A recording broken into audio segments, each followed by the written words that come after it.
The letter. It comes on a Tuesday morning. The mailman's footsteps fade down the walk before your mother calls your name. She's holding an envelope like it might bite. There's a seal stamped in the corner, the kind you've seen on TV during the evening news. You already know what it is before you take it. She does too. Her eyes are red, and her hands tremble when she lets go. You turn it over once, twice. The words Selective Service System stare back at you in black ink. You've seen the posters, Uncle Sam wants you, but that always meant somebody else. Someone older. Someone who wasn't you. The paper crinkles when you tear it open. The words feel heavier than the page can hold. You are hereby ordered for induction into the Armed Forces of the United States. That's it. That's the moment everything changes. You stare at the page until the letters blur.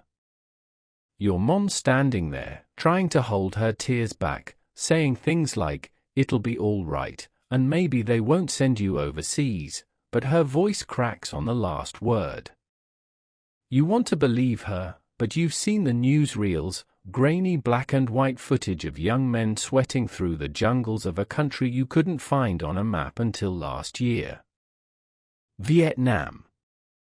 That night, your father sits you down at the kitchen table. He served in Korea, and the war still lives in the lines on his face. He doesn't say much, and never has, but you can feel the weight of something unspoken between you. He clears his throat. Keep your head down. Listen to your sergeant. Don't be a hero. He lights a cigarette, takes a long drag, and looks at the floor. And write your mother. Every chance you get. Your kid brother watches from the hallway, pretending not to listen. He's only 12, but he's smart enough to understand. You see the fear in his eyes, the kind that doesn't need explaining. The next day, you start making lists. What to pack.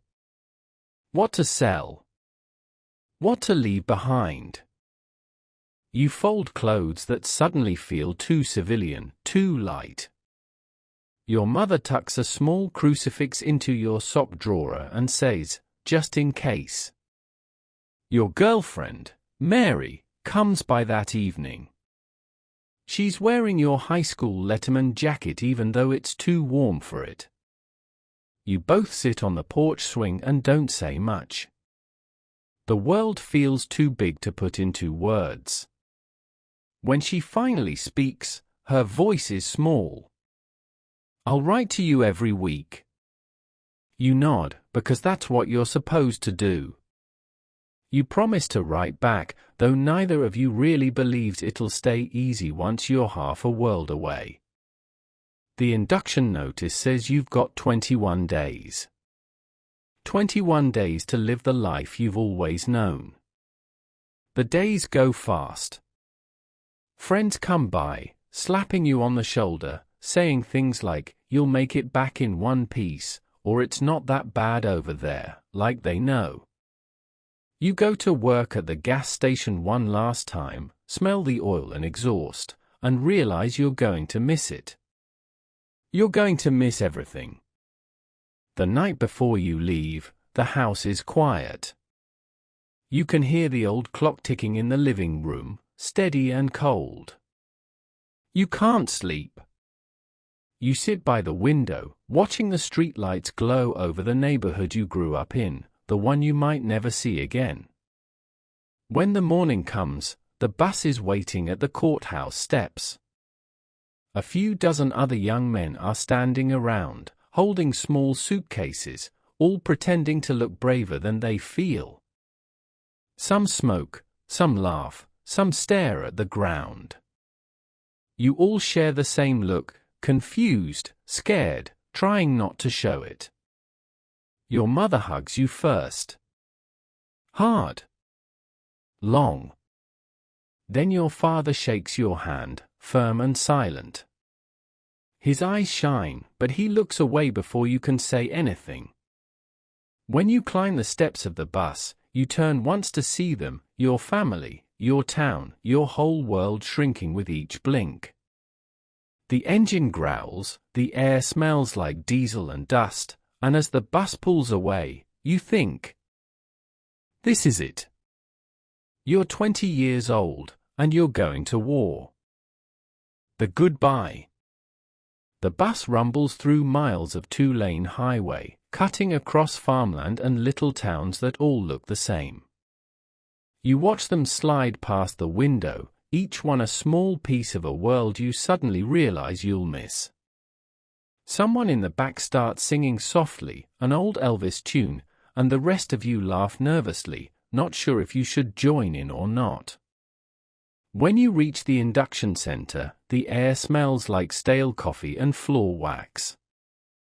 Rows of folding chairs fill a drafty hall. A sergeant with a voice like gravel reads off names. When he gets to yours, it sounds strange, like it belongs to someone else. You hand over your papers, get handed a clipboard, and start moving through lines, a medical, forms, fingerprinting, questions you've never thought about before. Have you ever had measles? Any history of fainting spells? Any broken bones? You answer honestly, but part of you hopes you'll be disqualified somehow. No such luck. By nightfall, you're standing in your underwear with 30 other men in a long white room. A doctor looks you over without really seeing you. Fit for service, he says, and just like that, you belong to the United States Army. The next morning, you board a train heading south. The sun hasn't even risen yet. The cars are packed with new soldiers, some drafted, some volunteers, all pretending to be fine. You share a seat with a farm kid from Iowa named Billy who keeps fiddling with the brim of his cap. He says his older brother's already over there, somewhere near Da Nang. He says it's hotter than hell. Billy laughs, but there's a tremor in his voice. At a stop in Missouri, you step outside for a smoke. The air is cool, and the platform smells like coal. A girl walking past with a basket of sandwiches catches your eye. She smiles for just a second before her father pulls her along. It's small, but it reminds you there's still something gentle in the world. The ride seems endless, flat fields, rivers, towns with names you'll never remember. At night, the train clacks a rhythm that almost sounds like a heartbeat. You close your eyes and picture home, your mother's voice on the porch, your father's hand on your shoulder, the sound of crickets under a warm sky. When the train finally stops, you're at Fort Polk, Louisiana, swamp country. The air hits you like a wet towel. You can taste the humidity before you even step off the train. Drill sergeants are already waiting, barking orders, their voices sharp enough to cut steel. Move it! Line up! You belong to Uncle Sam now. They herd you off the platform like cattle. The next few hours blur together, duffel bags, shouted names, haircuts so fast the clippers never cool down. The floor is covered in brown hair by the time they finish. You catch your reflection in a small mirror and barely recognize yourself. By nightfall, you're in a barracks that smells like pine disinfectant and sweat. Metal bunks, olive blankets, everything uniform, everything loud. Someone cracks a joke about prison, and a few guys laugh too hard. Everyone's trying to hide how scared they are. As lights out comes, you lie awake, listening to the symphony of snoring, shifting, and whispered prayers. Somewhere outside, a radio plays faintly from the guardhouse, "The animals, we gotta get out of this place." You almost laugh at the irony. You stare at the ceiling, wondering how long before you'll hear that song again. The night hums, the ceiling fan turns lazy circles, and you realize this is just the beginning. Tomorrow, they'll start breaking you down. And in a few months, they'll send you halfway around the world. Basic training. The first morning hits like a thunderclap. The barracks lights snap on at 4:30 a.m., and a drill sergeant's voice rips through the room like a rifle shot. Get up, ladies! You're in the army now. Men stumble from their bunks, half-dressed, eyes wide. Boots hit the floor in a storm of confusion. You learn fast that hesitation is a sin. The days blur together, running, shouting, crawling through mud that smells like rust and sweat. You learn to fold a blanket so tight it looks ironed. You learn how to stand at attention until your knees ache. You learn that in the army, nothing belongs to you anymore, not your name, not your time, not your thoughts. Your hair is gone, your civilian clothes boxed up and shipped home. All that's left is a green uniform and a number stitched above your heart. You look around the barracks and see 50 versions of the same man, young, tired, uncertain. There's camaraderie in the misery. Billy from Iowa keeps everyone laughing during long marches. A wiry kid from Boston named Carver can mimic every sergeant on base and somehow not get caught. At night, you lie in your bunk, too exhausted to move, listening to the low hum of conversation. Someone always mentions home, sweethearts, mothers, younger brothers watching the war on TV. You all pretend it's far away.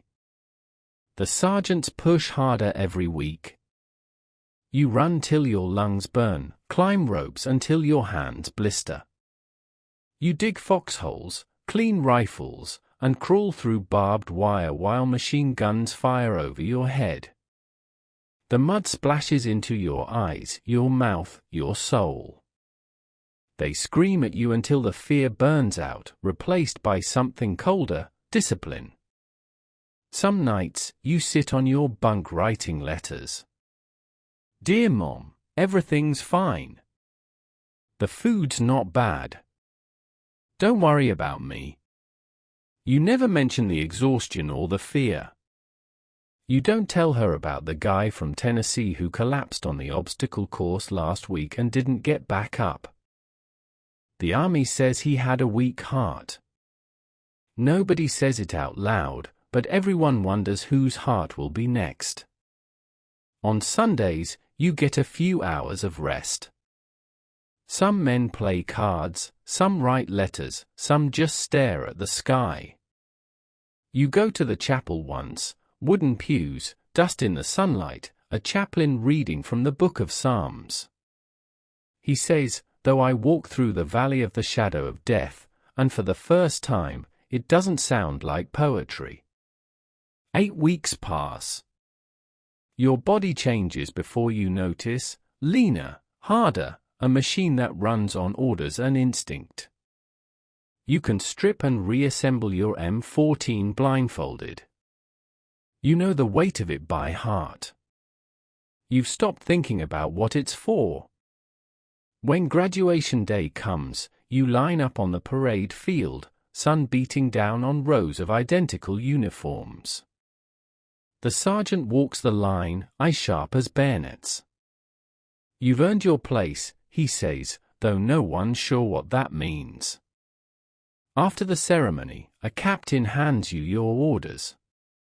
The paper trembles in your fingers before you even open it.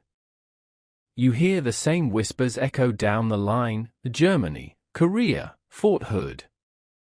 Then you see yours. Vietnam. Your stomach drops. The word sits heavy, final. You fold the paper and tuck it into your pocket like it might change if you keep it close. Billy reads his too, same destination.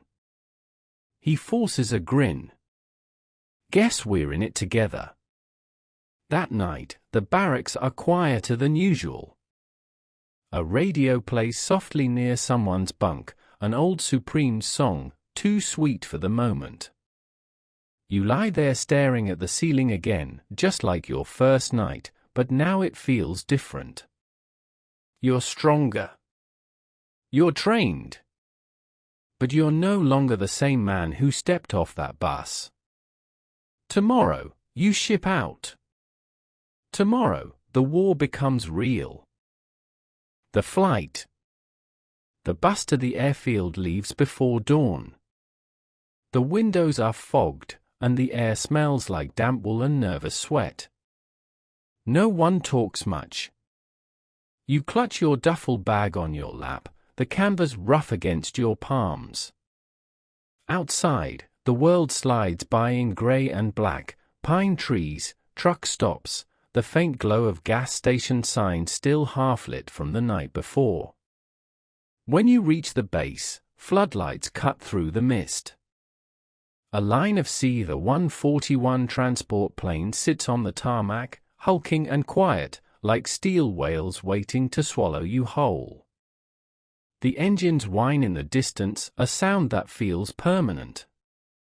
An officer stands by the stairs with a clipboard. Name, serial number, he says without looking up. You give both, and he checks a box. Just like that, you're one step closer to a place you've only seen in newspaper photos and black and white news reels.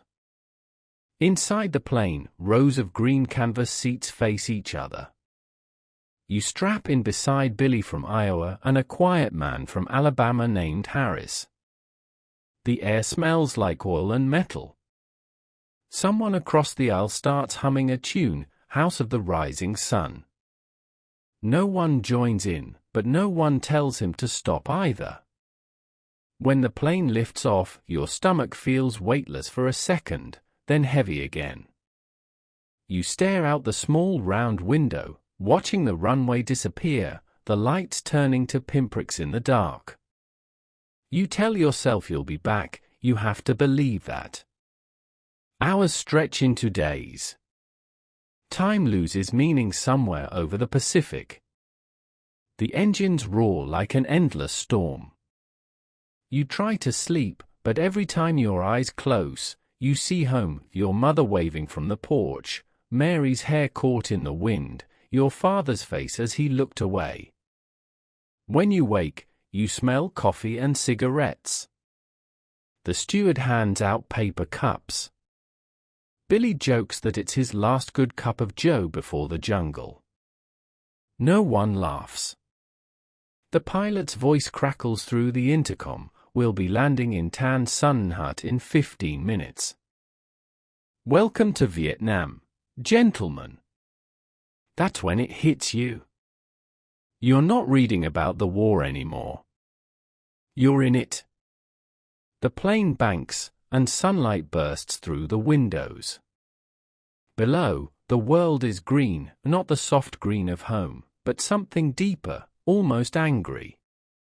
The jungle looks endless, stretching from horizon to horizon. You see patches of brown where bombs have scarred the earth, and rivers that shine like broken glass. When the door opens, the heat slams into you like a wall. It's thick, wet, and alive. The air smells of fuel, sweat, and something burnt you can't name. The humidity sticks to your skin immediately. You grab your bag and step into the blinding sun. The tarmac is chaos, trucks rumbling, soldiers shouting, helicopters hovering like hornets. Some men are getting off planes, others are getting on. The ones leaving look older, their faces carved by something you can't yet understand. Their eyes meet yours, and in that moment, you see it, they know what's waiting for you. A sergeant with a clipboard barks your name and hands you your assignment, 1st Infantry Division. The big red one. You don't know what that means yet, but everyone around you nods like it does. They pack you and a dozen others into the back of a canvas-top truck. The road out of the airfield is lined with palms and barbed wire. You pass villages of tin roof shacks, kids waving as you roll by, women carrying baskets on their heads, men in loose shirts watching silently. The jungle creeps right up to the road, like it's waiting. The truck rattles on for hours until you reach your temporary base: red clay, sandbags, tents, and a smell that clings to everything. You unload your gear, and as the sun sets, you hear your first distant thump of artillery. Nobody says a word.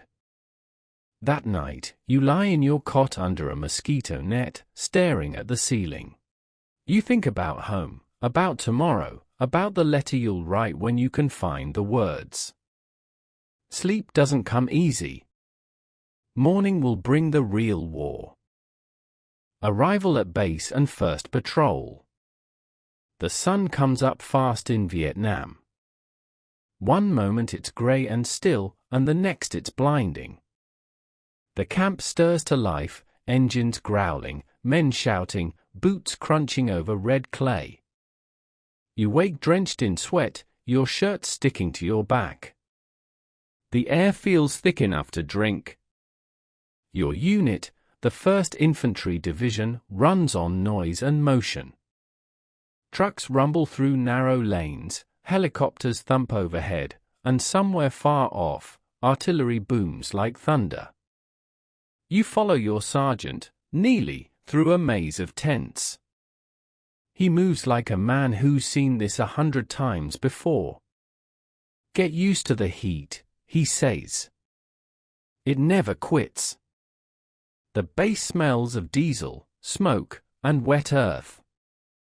You see soldiers repairing sandbag walls, others smoking in silence, eyes hollow.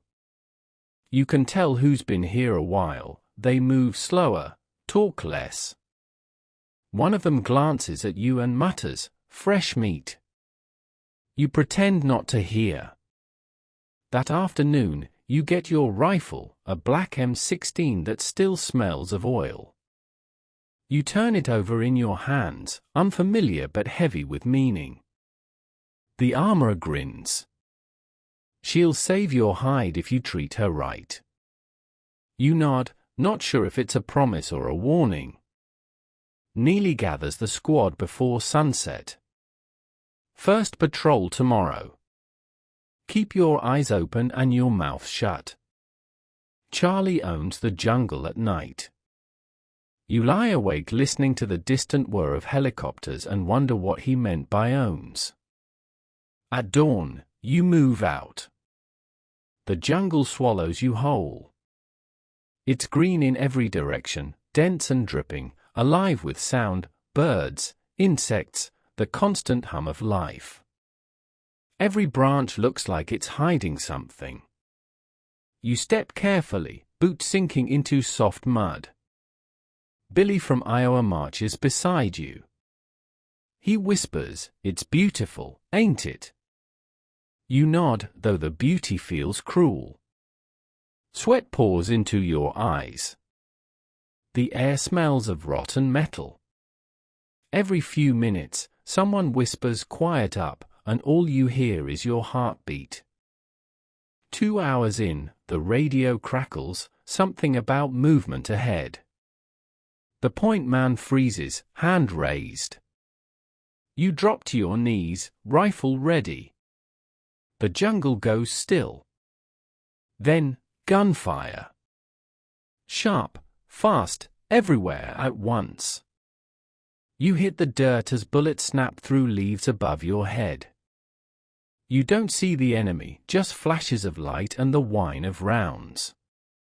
You fire back because everyone else is firing. The noise is deafening, your hand shaking so hard you can barely reload. Someone shouts "medic," and your stomach drops. Then, as suddenly as it began, it's over. The jungle exhales. Smoke drifts between trees. The medic kneels over a man from another squad, hit in the leg but alive. You stare, frozen, until Neely's voice cuts through. Eyes up, soldier. You did fine. Fine. You don't feel fine. You feel hollow, your heart still pounding in your ears. You look down and realize your hands are trembling. Billy lights a cigarette with shaking fingers and hands it to you. You take one drag, cough, and nod. When you return to base that night, the food tastes like cardboard, the world muffled. You lie in your cot staring at the canvas ceiling, listening to the jungle outside. You've been in Vietnam one day, and already you understand what the older soldiers meant. This place doesn't just test you, it keeps a piece of you. Life in the jungle. Days turn into weeks, and the jungle becomes your whole world. It's not just the heat or the bugs, it's the constant noise. Birds screech, insects whine, and somewhere in the distance there's always the dull thump of artillery. You stop hearing it after a while. Every morning starts the same. Wake before dawn, choke down instant coffee, check your rifle, and wait for orders. Patrol, ambush, dig, repeat. You live out of a rucksack that smells like damp canvas and fear. When it rains, and it always rains, it feels like the sky's punishing you. Your boots never dry. Your socks rot. The air is thick enough to choke on. You learn things fast here. How to move without sound. How to tell the difference between a harmless rustle and the whisper of something deadly. How to read the eyes of the men around you. Billy still cracks jokes, though they've grown darker. The medic, Diaz, chews on matches to calm his nerves. Sergeant Neely never jokes at all. He's the kind of man who's already seen what's waiting in the shadows. Some days are quiet, almost peaceful. The jungle glows green and gold, and for a moment you forget where you are. Then a gunshot reminds you. The calm never lasts. Your first friend to fall is Corporal Harris. It happens fast, a tripwire, a blast, and then nothing but smoke. You help carry what's left of him to the medevac chopper. The rotor wash blows dust in your eyes, and you tell yourself that's why you can't see straight. When the bird lifts off, you feel something tear loose inside you that doesn't grow back. That night, nobody talks. Billy sits with his hands clasped, eyes on the ground. Diaz mutters a prayer. Neely just stares into the dark. Finally he says, "Don't think too long about it. Thinking will get you killed." You nod, though you don't believe him. You can't stop thinking. Letters from home come once every few weeks, crumpled and sweat-stained. Your mom writes about the weather, your brother's baseball games, how the roses are blooming early this year. Mary's letters get shorter. First they came every week, then every month, then they stopped. You keep her last one folded in your wallet, creased, fading, and unfinished. At night, you lie awake under your poncho, the jungle alive around you. You think about home, about clean sheets and the smell of rain on pavement. You picture your mother lighting candles at church, your dad sitting in his old armchair, the TV flickering with news from a place you now know too well. You try not to count the days, but you do anyway. You mark them on the inside of your helmet with a piece of chalk. Each line feels like a mile. One afternoon, on patrol near a rice paddy, you see something move in the tree line. Everyone freezes. The world narrows to a single breath. You don't know who fires first, but the air explodes. Bullets snap past your ears, dirt jumps, men shout. You hit the ground and return fire until your rifle clicks empty. When it's over, the silence feels heavier than the fight. You can smell the gunpowder, the blood, the fear. Later, Diaz patches up a kid from another platoon. The kid can't be more than 18. He keeps saying he wants to go home. Diaz squeezes his hand and says, you know he's lying, but it's a kind lie.by month 6, you've stopped dreaming about going home. You dream about making it through the week. The jungle eats men whole, body and mind. But you keep going, because you have to, because the man next to you depends on it. Neely says survival's not about being brave, it's about being lucky. You nod again, because by now you've seen what luck looks like. It's the man who ducks at the right second, the one who draws the short patrol and somehow comes back when the sun sets, the jungle turns black. You listen to the frogs, the crickets, the far-off rumble of thunder, and you tell yourself you'll see morning. You always tell yourself that. Counting the days. By the time month 9 rolls around, you stop measuring time in weeks. Now it's days. 90 left. Then 89. You scratch the numbers into your helmet liner, a private countdown to freedom. You tell yourself you won't jinx it by saying it out loud. Everyone does it anyway. The faces around you change. Some rotate home, some don't make it that far. New guys arrive, fresh, pale, too clean. You look at them and see yourself from a lifetime ago. They talk too loud, move too fast, ask too many questions.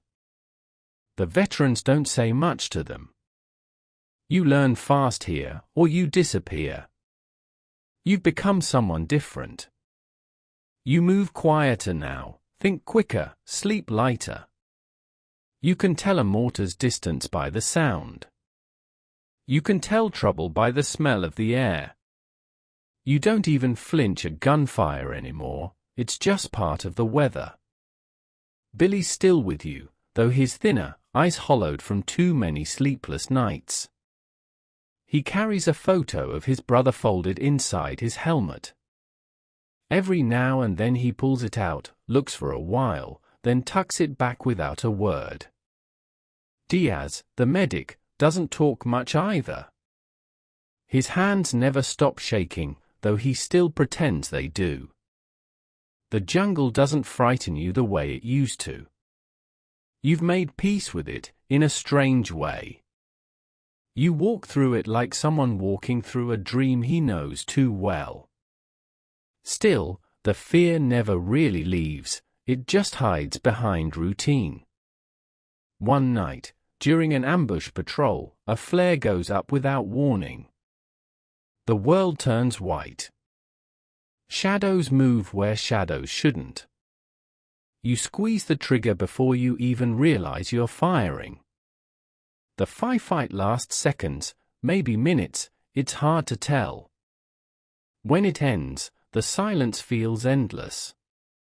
You breathe, count your men, and wait for your heartbeat to slow. Afterward, Billy says, I think about home more lately. You nod. You don't have to say it, you do too. You can almost smell the fresh-cut grass, the rain on asphalt, your mother's cooking. Home feels so close you can taste it, and that's what scares you. Men die fastest when they start dreaming about home. The rain comes harder now, as if the sky's trying to wash the war away. You march through flooded trails, water up to your knees. Leeches cling to your legs, and you don't even bother pulling them off. You've stopped caring about small discomforts. The only thing that matters is staying alive till that short timer's calendar hits 0. One morning, you wake to find Billy gone. They say he took shrapnel during a night ambush 2 valleys over. You don't see his body, just his gear lined up outside the tent. His helmet, dented on one side. His photo tucked in the band. You sit for a long time staring at it until Diaz finally says, "We all go home somehow." That night, the squad is quieter than ever. Neely passes around a canteen of whiskey someone mailed from home. You drink, cough, and pass it on. Nobody toasts. Nobody prays. You just sit there under a sky too full of stars, pretending you don't hear the helicopters carrying someone else's war away. By month 11, the world starts to blur. You count days like their breaths. 31. 20. 19. The jungle feels smaller now, or maybe you've just stopped noticing its size. The danger doesn't surprise you anymore, it's like an old neighbor who still knocks once in a while. You know the rules now. You stay low, stay alert, stay alive. You don't make plans. You don't let yourself think about the flight home. You've seen too many who did. Still, some nights, when the rain lets up and the crickets sing, you catch yourself whispering, "Just a few more days." It's not a prayer, it's a deal. A promise between you and whatever keeps you breathing.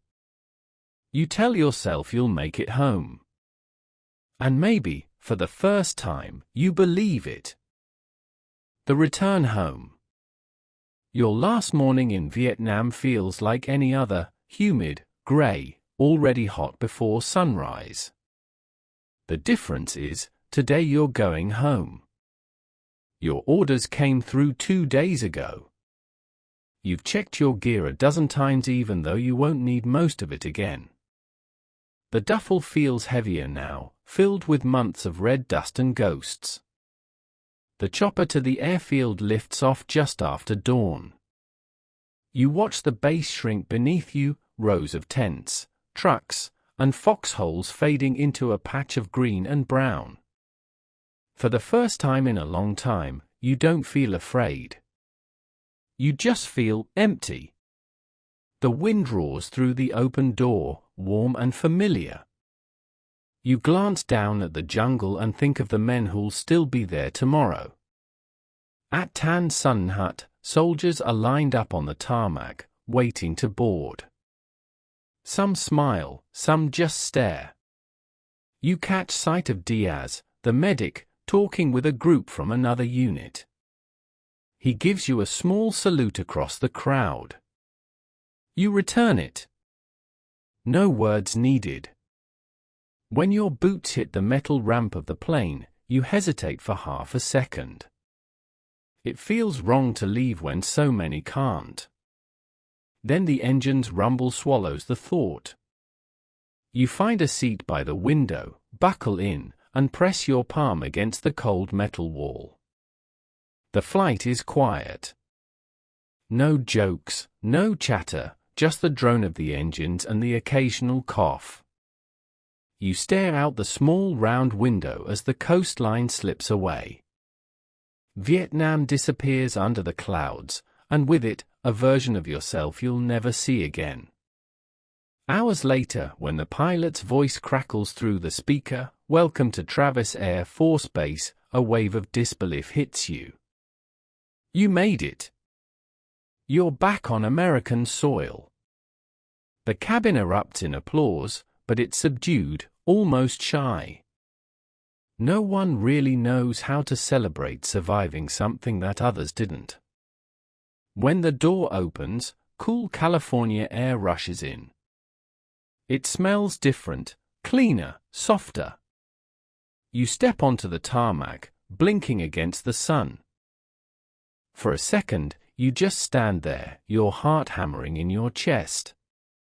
but then you notice the crowd beyond the fence. Protesters. Signs painted in red and black, "Baby killers go home." End the war. Their shouts cut through the noise of the engines. You freeze. A man your age, maybe younger, spits toward the ground near the line of soldiers. You look away. The army moves you fast, paperwork, debrief, a new uniform that feels too clean.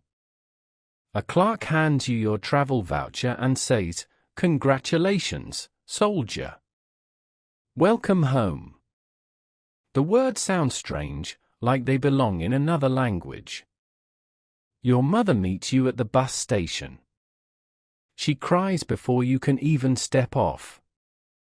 Your father stands behind her, stiff, his hat in his hands. When he shakes your hand, it's firm, steady, but his eyes shine wet. He says one thing, "Proud of you, son," and then he can't speak anymore. Home feels smaller. The streets are cleaner, the lights brighter, but everything moves too fast. Your bed is soft, too soft. You wake in the middle of the night reaching for a rifle that isn't there. The ceiling fan sounds like rotor blades. Sometimes you catch yourself flinching at fireworks, at cars backfiring. Friends drop by. They ask questions that don't have answers. Was it bad? Did you see combat? Did you kill anyone? You shrug, change the subject, pour another drink. You don't know how to tell them what it was like to live every day waiting to die. Your mother says you seem quieter. She's right. Words don't come easy anymore. You walk to the lake some evenings just to listen to the water. It's the only sound that doesn't make you tense. You made it home in one piece, but part of you stayed there, in the heat, the rain, the endless green. The war is over for you, but it doesn't feel finished. It lives behind your eyes, in the silence between heartbeats. You're 21 now. You've survived.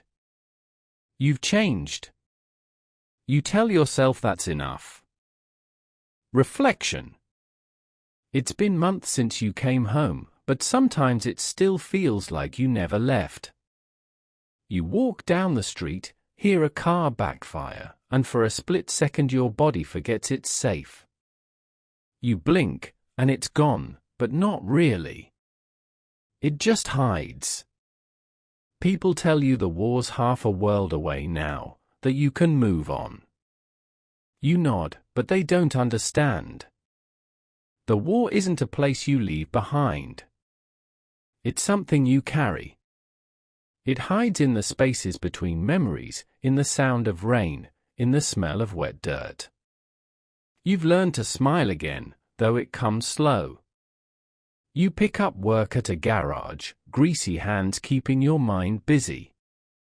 The owner, a veteran from Korea, never asks questions. He just nods when you show up early and stay late.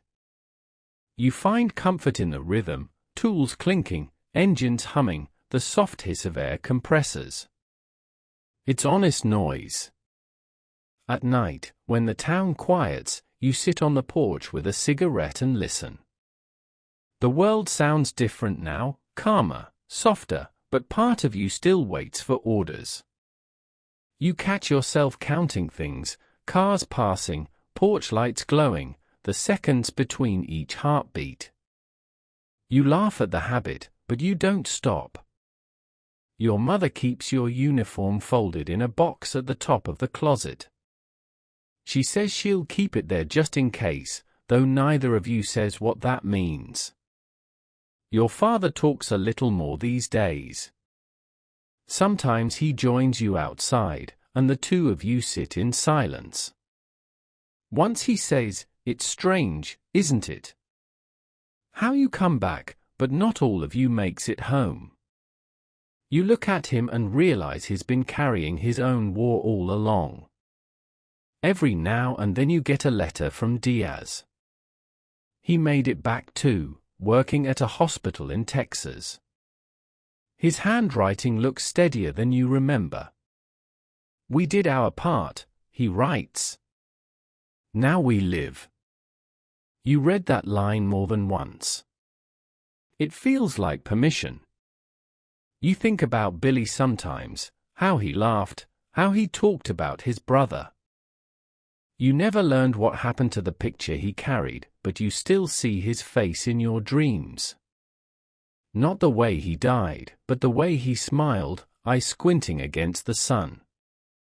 That's how you choose to keep him. Some nights, you wake drenched in sweat, heart racing, the sound of rotor blades fading in your ears. You sit up, light a smoke, and remind yourself where you are. The walls don't shake, the air doesn't burn, and the silence is just silence. It takes a minute for your hands to stop trembling. But there are good days too. You drive to the lake, watch the water move, feel the wind brush your face. You think about the men still there, about the ones who never came back, and you whisper a quiet promise that you'll live for them. That you'll remember. You don't wear the uniform anymore, but it never really leaves you. The war lives under your skin, heavy some days, lighter others. You carry it like a scar, proof that you survived, proof that it mattered. You're 21 now, but you feel older, like time itself aged with you. You still flinch at thunder, still pause when helicopters pass overhead, but you keep moving. You've learned that surviving isn't about forgetting. It's about carrying the weight without letting it crush you. You look at the horizon, at a sky clear and blue and nothing like the one you left behind, and you think about the boy who opened that letter a year ago. He didn't know what waited for him, how could he? He just did what he was told. And somehow, he made it back. You're 20 years old when the army sends you to the jungle. You're 21 when you come home. And for the rest of your life, you'll be somewhere between the two.